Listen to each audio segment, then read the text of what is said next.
Welcome to the Handyman Pros radio show. Home improvement and maintenance tips from the pros. Welcome to the Handyman Pros radio show Action Edition. This week we received an email from Jeff, and Jeff was asking about grouting a shower. So we thought we'd talk about that. And to talk about that, I'm here with my old buddy Larry. Larry, what's been going on? It's really appropriate for me, John. I'm tiling the bathroom in this ADA bathroom I'm doing, so grouting is next. So it's like the perfect segue. Ah, yes. So the old grouting. Yeah, the old grouting. So this email that we received from Jeff is actually, he was asking our opinion on taking on a regrout project, meaning he was going to regrout the project. So I thought to do it real quick, we're not going to do this. It's not a long show. This is a quick tip, but there were just a couple of things we wanted to go over about the determination of should you do it or shouldn't you do it, right, is the place to start, right? So with that, John, when you do a regrout job, what do you do besides pass it on to someone else? Here's the dilemma with doing a regrout. If everything else is sound, it's loud. Yeah, it's a loud job. Yeah. If everything is sound, so to speak, that the under laments and things that the tile is sitting on is solid. Yes. Okay, so especially in a shower, yes. And it's one of those things where if you're going to grout over, if you're going to regrout something that's just loose and it's just a mess underneath there, and there's been water damage and everything else, then you're kind of wasting your time. Yeah, and that's the base determinant. Yeah. And this is, I wrote Jeff an email back, but the biggest thing that we start off with, are any tiles loose, right? So are any tiles off? Have they come off? If they've come off, then the question is there water infiltration, right? Yeah. And so what you're feeling for is anything spongy? If anything's spongy at all, particularly around the thresholds and things where the door is to like a shower, in a case of a shower, if it's spongy at all, you've got a bigger issue, and this is not something that, I mean, you can take it on, but be prepared for the worst, because it can be bad. If the subfloor is bad, or if you have a lot of water damage. And those are the first two things that I always look at, right, John? The other thing is how much time. Regrouting is takes a lot of time, because you have to grind all the old grout out, right? Absolutely. No, if you have the right tools. Yes. It's not so bad. You have to get all the grout out, though. All the old grout out. Don't leave anything flaking in there. It's almost like drywall. Don't patch over anything that's, busted up underneath there. Get it all out of there, all the chips and everything. It's the same, even more important with grout, because it'll crack out again. Yes. So, you get a multi-tool with the grout removal bits, and that goes pretty good. It goes pretty quick. Yeah. And I laughed when you said sound, because it is noisy, though. I will say running those things are noisy. Well, there you have it. That example. Yeah, you're gonna make some noise getting that grout out. Yeah. And it's very time consuming. It really does take a long. Well, I guess it depends on the size of your tiles, but most shower bathrooms are small tiles, so they're usually 2x2s or smaller. A lot of grout lines. Takes a long time. So just be aware of that going forward, right? Right, exactly. And here's a mistake that I made one time, and we all make mistakes, and we'll talk about mistakes. That's another show. I didn't mix the grout right.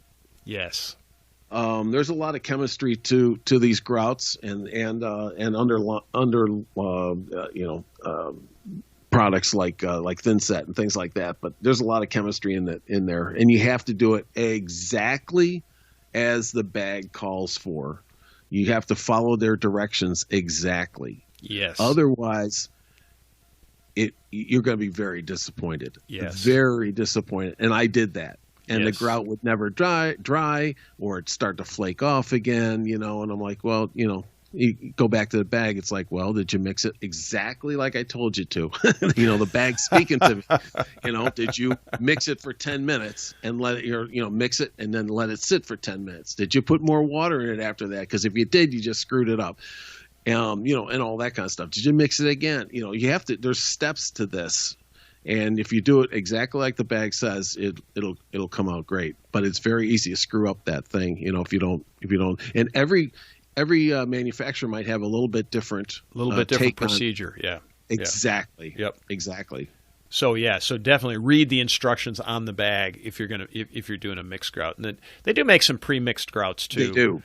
It's a bit more expensive, but I guess it just depends on how big a job you're doing and how much grout you anticipate you're going to need, as to whether you buy the mix or the mix or pre-mix, and then color and all that kind of stuff that goes along with it, which we won't get into. But different products for different things. The other thing, just one other thing on grout, this goes back to time frame. So grouting usually takes what, a couple of days, right, John? Because you got to grind it all out. That's the first part. So even if you get it all ground out in a day or however long it takes, you say a couple hours, whatever, you get everything cleaned out. You go and put that grout in. Well, like all of these kinds of products, you have to let it dry, and you need to make sure it gets really dry. You have to let it, especially in a shower. Yep. You're gonna have to let that dry.